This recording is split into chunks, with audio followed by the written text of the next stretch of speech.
professional implies you're getting paid. Yeah. I've got to check into that because I'm not getting enough money. They analyze the professionals, but if you ask me, Matt and Jason are nothing but professionals. I hear you.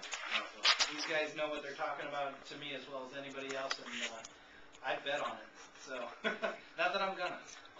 Anyway, welcome to the show, guys. We got UFC 104 coming up this weekend.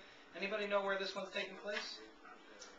Actually, I'm not sure off the top of my head. Yeah, on top of that. I think it may be. We know when it is. It might be in Vegas. I'm not sure if they're fighting in Vegas this time or not, but I think they may be. Okay.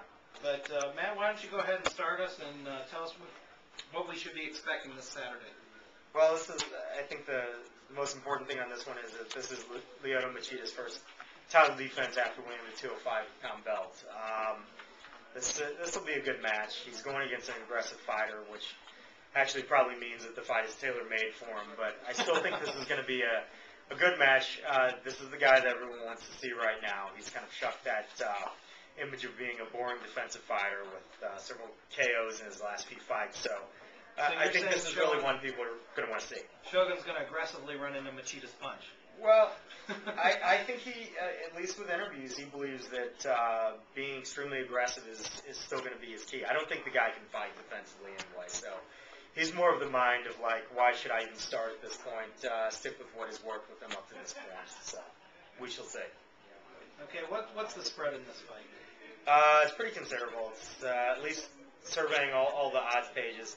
Machida is at the very minimum of -410 and Hua's at a minimum of +280, and it varies in between, but there's a spread of over 700 on most of the odds pages, going up to 800, 850 on a couple of the others. So it's pretty considerable in a lot of cases. Yeah, I don't think it makes much sense to go around the room on this one. Have you talked to anybody who thinks Shogun's going to win? Shogun. Well, obviously Shogun, but I think he feels confident. I mean, he recognizes this as actually time for him to step into the limelight. He's always believed that he was consistently one of the best 205-pounders post his stint in Pride, and I really think that he thinks he is due for a title shot.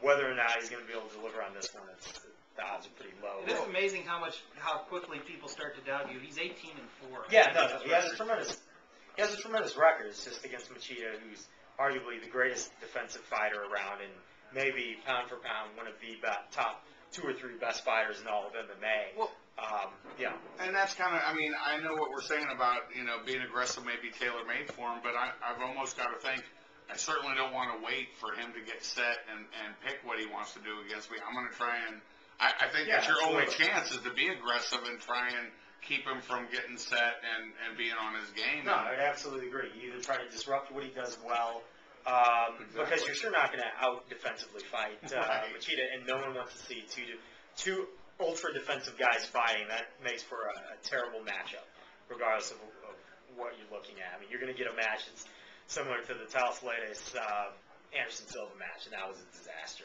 No one wants 5 rounds. Nobody wants. It wasn't good for anyone. Is that part of the reason Shogun got this fight? Because he beating would fight him aggressively? Well, beating Chuck Liddell, that supposedly got him the title match. So, yeah, I mean, let's be honest. Of any of the guys, Rampage is arguably out right now. So, it was either Hua or, actually, I can't think of anyone. Who else at 205 would be a recent contender? Can you think of anyone? Anderson Silva, they won't fight each other. Yeah, they absolutely will not fight each other. Couture coming down. Couture is probably thinking he will get a title shot sometime in the future. Yeah. But yeah, I mean, he makes as much sense as anyone. They don't want to leave Machida on the back burner. They want to keep him in the limelight. He's riding some momentum, and really, I think they should push him as a strong guy and one of the new young faces, and arguably one of the most competitive weight classes in the whole fight. Potential of being extremely exciting. Yeah, and also, I mean, I think people want to see it as natural follow-up. I mean, we've all said that gaining the belt's not necessarily the hard point or the hard achievement. It's maintaining the belt and defending it multiple times. That's going to be his. That's going to make his mark on the MMA world. Can he do what Silva's doing, which is keep defending the belt? That's what everybody wants to see, And yeah, that's the only thing in question in his career. What I like a lot also about Machida is just that after watching him fight and after watching his instructional series, I know what he's going to do, and everybody knows what he's going to do. It's kind of like in the days of Hoist Gracie, where people kind of figured out, he's going to put people in the guard. Now, what can he do with it? The part of the exciting thing is, what he's going to do. Is he going to be able to do it? That's kind of interesting. You know what he's going to do, and you can't still. Yeah, you so still dominant. can't stop him. Yeah. With regards to his skill set. I wonder if Puja's seen his instructional video. Jason, how do you see this fight going? If you were to guess. Oh, well, I don't think it's going to. At best, I think Shogun's going to make it 2 rounds. Even though Shogun did win his last fight convincingly, he's always had a thing with stamina, and the older people get, the harder it is to keep that together. So I think that he might have a little trouble going past 2 rounds. Jay and everybody else a little bit older. Oh, me too. We just don't want to believe it. I'm the same way. We believe what you're saying. We just I don't want to. I don't have the gas that I used to, so. There's it is a fact. Yeah. There's a combination of factors in this one. Hua has had 2 extensive knee reconstructions. It is his post the Pride stent, and we all know about the performance-enhancing drugs thing over in Japan. There is no policy. Many of the Pride fighters have suffered endurance-wise post their stents in Japan. So I mean, there are a lot of questions here, man. He looked bad up until he looked the Liddell terrible. fight. The fight with Coleman, yeah. I mean, that had me He'll thinking never Liddell. let that down. That was thinking Liddell is gonna. Right. But I'll tell you, Coleman's got to be tougher than I ever gave him credit for. Yeah. So still, he did the same thing with Bonner, who I know people don't think Bonner's much, but still.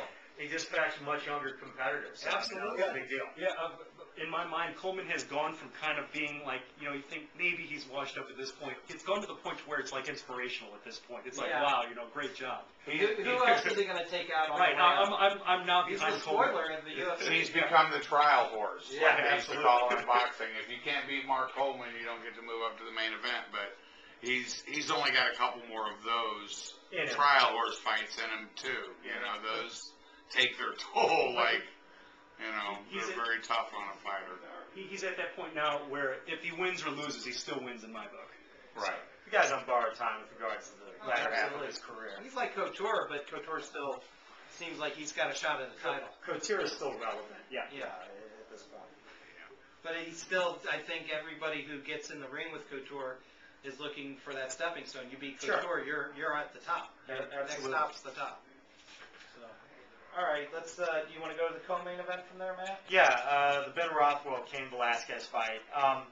Both these guys are actually Rothwell has had a few wins fairly recently. Velasquez did win in arguably one of the ugliest fights, the ugliest fight of his career. He was fighting Chick Congo and was getting KO'd at almost nearly KO'd at almost every stand-up exchange. It was only testament to his tremendous takedown that he's able to consistently get Congo back down and impose his will. Oddly enough, for a guy who's so physically imposing and so athletic, did not have a very good ground and pound game on the ground. We'll give Congo some credit.